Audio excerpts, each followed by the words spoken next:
আল্লাহ বলেন ইন্নাল্লাযীনা ক্বালু রাব্বুনাল্লাহু সুম্মা ইসতাকামু তাতানাজ্জালু আলাইহিমুল মালাঈকাতু আল্লা তাখাফু ওয়া লা তাহজানু ওয়া আবশিরু বিল জান্নাতিল্লাতী কুনতুম তুআদুন। আল্লাহ তাআলা বলেন যারা ঈমান আনার পর এই কথার উপর অটল থাকে, নেক আমল করে, সৎ আমল করে, যখন এই বান্দার মৃত্যুর সময় চলে আসে, এই বান্দা পেরেশান অস্থির, আরে মৃত্যুর পরে আমার কি হবে, তো আল্লাহ তাআলা তাদেরকে সান্ত্বনা দিচ্ছেন, বান্দা তুমি ভয় পেও না, বরং তোমার মৃত্যুর সময় তুমি একা নাও। তাতানাজ্জালু আলাইহিমুল মালাঈকা, বরং আমি আল্লাহ আমার পক্ষ থেকে রহমতের ফেরেশতা তোমাদের কাছে পাঠিয়ে দিব। কাকে পাঠাবেন? রহমতের ফেরেশতা। প্রতিনিধি হবে তারা কার? আল্লাহ। এসে কি বলবে কানে কানে? আল্লাহ তাখাফু ওয়া লা তাহজানু, ও মুমিন বান্দা তোমার কোনো ভয় নাই, তোমার কোনো দুঃখ নাই, কারণ জানো আমরা আমাদের আল্লাহর পক্ষ থেকে এসেছি। ওয়া আবশিরু বিল জান্নাহ, আমাদের আল্লাহ, তোমার আল্লাহ তোমাকে জান্নাতের সুসংবাদ দিয়ে দিচ্ছেন। এখনো কিন্তু মরে নাই, এখনো ইন্তেকাল হয় নাই, এর আগেই কিসের সুসংবাদ? জান্নাতের সুসংবাদ। এজন্য এই কথাটা বলতে পারি যে একজন মুমিন মৃত্যুর আগে জান্নাতের গ্যারান্টি পেয়ে এরপর তার কি হয়? মৃত্যু। তাহলে কবরের আযাব অটোমেটিক আল্লাহ তাআলা কি করে দিবেন? তাকে মাফ করে দিবেন। তো রহমতের ফেরেশতারা এসে বলে কি? ওয়া আবশিরু বিল জান্নাতিল্লাতী কুনতুম তুআদুন, যে জান্নাতের গ্যারান্টি প্রতিশ্রুতি তোমাকে দেওয়া হয়েছিল, এই জান্নাত তোমার জন্য রেডি হয়ে আছে, এই জান্নাত তোমার জন্য রেডি হয়ে আছে।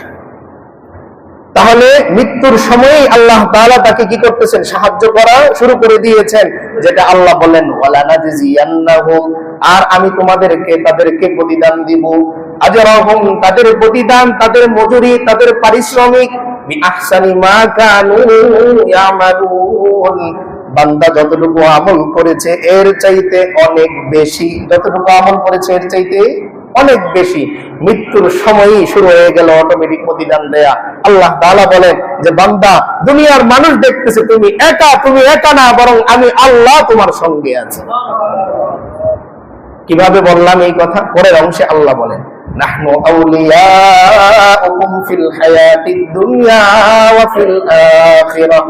আল্লাহ তাআলা বলেন ও বান্দা দুনিয়ায় আমি তোমার বন্ধু ছিলাম, মৃত্যুর সময়ও বন্ধু, কবরের মধ্যেও আমি আল্লাহ তোমার বন্ধু, মিজানেও আমি আল্লাহ তোমার বন্ধু, হাসরের ময়দানেও আমি আল্লাহ তোমার বন্ধু, ফুলসিরাতেও আমি আল্লাহ তোমার বন্ধু, জান্নাতেও আমি আল্লাহ তোমার বন্ধু। নাহনু আউলিয়াউকুম ফিল হায়াতিদ দুনিয়া ওয়া ফিল আখিরাহ, ও বান্দা দুনিয়া এবং আখিরাতে সব জায়গায় আমি আল্লাহ তোমার কি ছিলাম? বন্ধু ছিলাম, অভিভাবক আমি ছিলাম। ওয়ালাকুম ফিহা মা তাশতাহি আনফুসুকুম ওয়ালাকুম ফিহা মা তাদউন। আল্লাহ বলেন ও বান্দা দুনিয়ার জিন্দেগিতে তোমার চাওয়ার সবটুকু পূরণ হয় না। দইটা অনেক মিষ্টি, কিন্তু লোক 5 জন না, ভাগে 1 চামচ পড়ছে, আরেকটু খেতে মন চায়, কিন্তু দোকান বন্ধ।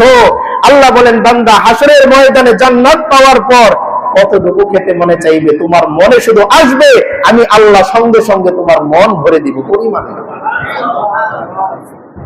আল্লাহ তাআলা সূরাতুল গাশিয়ার মধ্যে একটা করে পয়েন্ট বললেন যে বান্দা তোমার পুরস্কারটা যে শুরু হবে, এই আয়াতের মধ্যে তুমি যে ঘোষণা শুনলে তোমার উত্তম প্রতিদান আমি দিব, তো প্রতিদানের শুরুটা হবে কিভাবে? আল্লাহ তাআলা বলেন উজুহু ইয়াউমাইদিন নাইমা।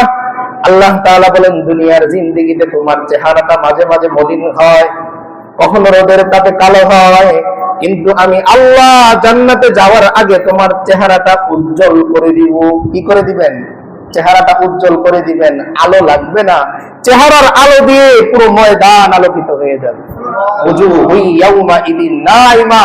আল্লাহ তাআলা বলতেছেন কিছু কিছু চেহারা সেদিন আলোর মতন চকচক চকচক করতে থাকবে, দেখলেই বুঝবে যে ও যে আল্লাহ তাআলার বন্ধু ছিল। চেহারা দিয়ে শুরু করলেন আল্লাহ তাআলা উজুহু ইয়াউমাইদিন নাইমা।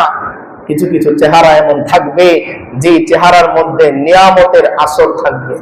দেখবেন ওই অনেকদিন পরে ভালো জায়গায় যদি চাকরি হয়, এসির মধ্যে সে বসে, তো এলাকায় আসার পর এলাকার মানুষ বলে শরীরই পরিবর্তন হয়ে গেছে, চেহারা পরিবর্তন হয়ে গেছে, দেখছো আগের চেয়ে সুন্দর হয়ে গেছে।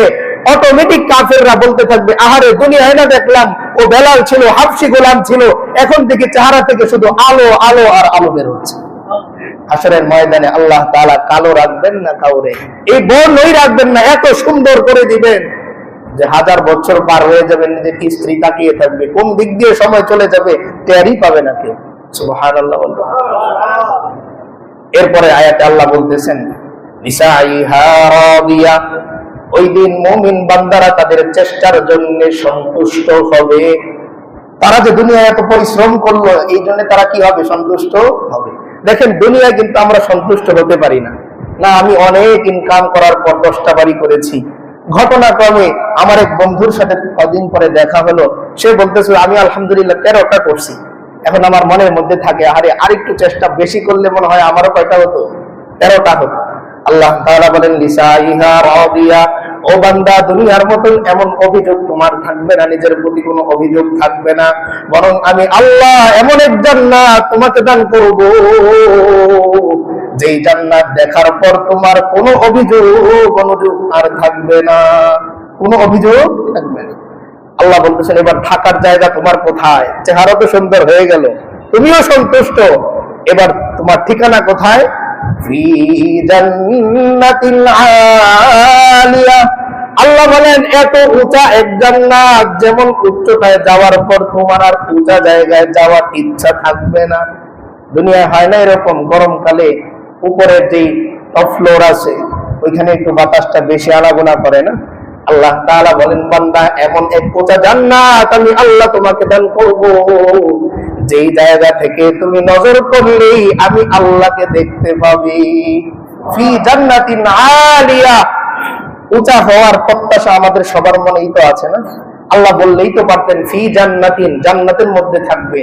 আল্লাহ বলতেছেন না, শুধু জান্নাত না, আলিয়া, উঁচা জান্নাতে থাকবে।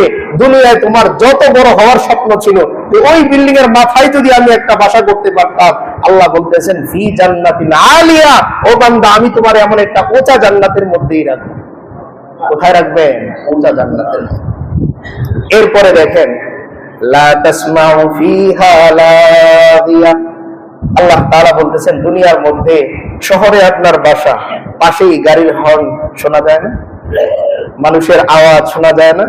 আল্লাহ তাআলা বলতেছেন, বান্দা জান্নাতের পরিবেশ, তোমার জান্নাতের সামনে সামান্য পরিমাণ কোনো আওয়াজও হবে না। লা তাসমাউ ফিহা লাগিয়া, আল্লাহ বলেন অপ্রয়োজনীয় একটা শব্দ তুমি সেখানে শুনতে পাবে না। সেখানে যা শব্দ শুনবে তা আমার প্রতিরোধী শব্দ, আর সেখানে যা শব্দ করবে তোমার উচ্ছ্বাসের শব্দ। কিসের শব্দ থাকবে? কেবল দুইটা শব্দ। একটা শব্দ হচ্ছে আল্লাহর কুদরতি শব্দ, আল্লাহ তাআলা ডাকবেন মেহমানদারি করানোর জন্য, আল্লাহ তাআলা বারবার ডাকবেন পুরস্কার দেওয়ার জন্য, আর বান্দা যে আওয়াজ করবে সেই আওয়াজ হবে কেবল আলহামদুলিল্লাহ, আলহামদুলিল্লাহ, ও আল্লাহ এত পুরস্কার আপনি আমাকে দিবেন, আমি তো দুনিয়ায় বুঝি নাই এত পুরস্কার। একজন রিকশাওয়ালা ভাইকে যদি 20 টাকার জায়গায় আপনি 500 টাকার একটা নোট দেন না, সে 20 মিনিট শুধু আপনার চেহারার দিকে তাকিয়ে থাকবে, কিছু বলতেই পারবে না।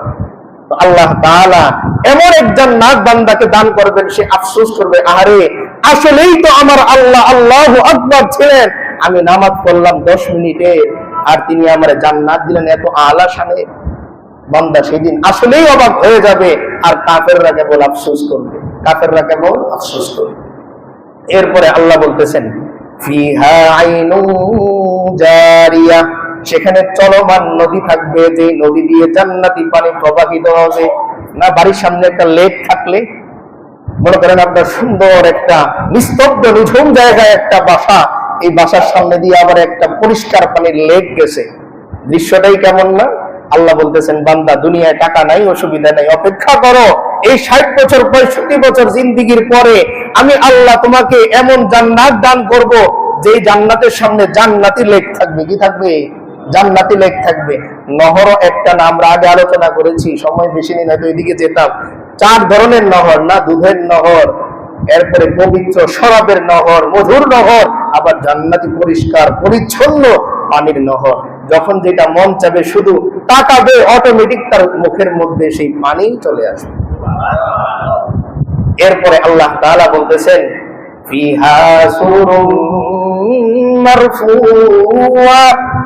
আল্লাহ বলেন দুনিয়ায় অনেক সময় অনেক বড় লোকের বাসায় যাওয়ার পর উঁচা উঁচা সোফা আর দামি দামি সোফা দেখে তোমার মনের মধ্যে আফসোস হয়, আহারে যদি এমন একটা সোফা আমার বাসায় থাকতো। আল্লাহ বলতেছেন বান্দা দুনিয়ায় তোমার সোফা নাই, আফসোস নাই, একটু অপেক্ষা করো, এই সামান্য জিন্দেগির পরে আমি আল্লাহ জান্নাতে তোমারে ফিহা সুরুরুম মারফুআ, এমন উঁচা উঁচা গদি সোফা আমি আল্লাহ তোমাকে দান করে দিব। ফিহা সুরুরুম মারফুআ, আল্লাহ বলতেছেন এমন উঁচা, বসবে তো আর উঠতে মনে চাইবে না, বসবে আর উঠতে মনে চাইবে না। ফিহা সুরুরুম মারফুআ।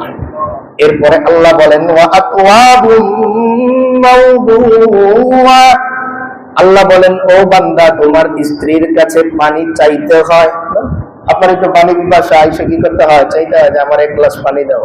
আল্লাহ বলেন না বান্দা, জান্নাতে যাওয়ার পর তোমার চাওয়া লাগবে না, তোমার সামনে জান্নাতি গ্লাসের মধ্যে পানি ভরা থাকবে, তোমার সামনে জান্নাতি গ্লাসের মধ্যে দুধ থাকবে, তোমার সামনে জান্নাতি গ্লাসের মধ্যে জান্নাতি মধু থাকবে, তোমার সামনে জান্নাতি গ্লাসের মধ্যে জান্নাতি পানি থাকবে। বান্দা তোমার দৃষ্টি ওই গ্লাসে যাওয়ার সঙ্গে সঙ্গে ওই গ্লাস তোমার মুখের মধ্যে চলে যাবে। ওয়া আকওয়াবুম মাওদুআ, আল্লাহ বলতেছেন বান্দা তুমি যেই জান্নাতে আসবে ওই জান্নাত সাজানোর জন্য ফেরেশতা নিয়োগ করা হয়ে গেছে, প্রতিদিন নতুন করে সাজাচ্ছে। এজন্য আল্লাহ রাসূল সাল্লাল্লাহু আলাইহি ওয়াসাল্লাম বলেন যেদিন আমি মেরাজে গেলাম, ওমরের বাড়ি সেখানে দেখতে পেলাম, আর সেখানের প্রহরীরা বলতেছে ওমর কবে আসবে, ওমর কবে আসবে। আলীর ঘর আমি দেখতে পেলাম, তো সেখানের প্রহরীরা বলতেছে আলী কবে আসবে, আলী কবে আসবে। আমরা তো ঘর রেডি করেছি কিন্তু ঘরের মালিক এখনো আসে নাই, তারা অপেক্ষা করে। ঠিক তেমনি আল্লাহ রাসূল সাল্লাল্লাহু আলাইহি ওয়াসাল্লাম এই হাদিস দ্বারা বোঝাচ্ছেন ও উম্মাহ দুঃখ নাই, কষ্ট নাই, তোমার বাড়ি সাজানো হয়ে গেছে, কেবলমাত্র বাকি আছে তোমার চৌধুরীটা বন্ধ হওয়া। তাই দুনিয়ার জিন্দেগিটা একটু জেলখানার মতো পার করো, মৃত্যুর মাধ্যমে আমার আল্লাহ ওই সম্মানওয়ালা জান্নাতের অধিবাসী তোমাকে বানিয়ে দিবে। এরপরে ওয়ালা মারিকু মাসফুফা, আল্লাহ বলেন আরো একটু বলি বান্দা শোনো কেমন জান্নাত তুমি পাবা। ওয়ালা মারিকু মাসফুফা, একটা শিমুলতলার বালিশে ঘুমটা ভালো হয় না, আল্লাহ তাও ছাড়েন নাই, বলতেছেন বান্দা ওয়ালা মারিকু মাসফুফা, কোমল বালিশ আমি আল্লাহ সেখানে তোমার জন্য রাখবো, যে বালিশে মাথা দিলেই না আরামের আর আয়েশের ঘুম চলে আসে। শুধু তাই আল্লাহ বলতেছেন ওয়াজারাবিয়ু মাবসুসা, আল্লাহ তাআলা বলেন দুনিয়ার মধ্যে অনেক সময় বড় কেউ আসলে লাল গালিচা বিছানো হয়, বিছানো হয় না? এই যে আমাদের মসজিদে দেখেন মাঝখান দিয়ে একটা লাল কাপড় দেয়া আছে না, সম্মানের এটা, তো লাল গালিচা বিছানো হয়। আল্লাহ তাআলা বলতেছেন বান্দা তুমি কেমন সম্মানিত জানো, তুমি যখন জান্নাতে আসবে আমি আল্লাহ তোমার লাল গালিচা দিয়ে সংবর্ধনা দিয়ে এরপরে জান্নাতে নিয়ে যাব। আল্লাহ বলতেছেন ও বান্দা কেন তুমি বোঝো না, তোমার লাল গালিচা বিছানো আছে, তুমি নিশ্চিত থাকো, তুমি শুধু আমল করতে থাকো, দেখবে এসে আমি আল্লাহ তোমার জন্য জান্নাত প্রস্তুত করে রেখেছি, সব রেডি, শুধু বহরীরা অপেক্ষা করতেছে নাম ধরে ধরে কখন আসবে।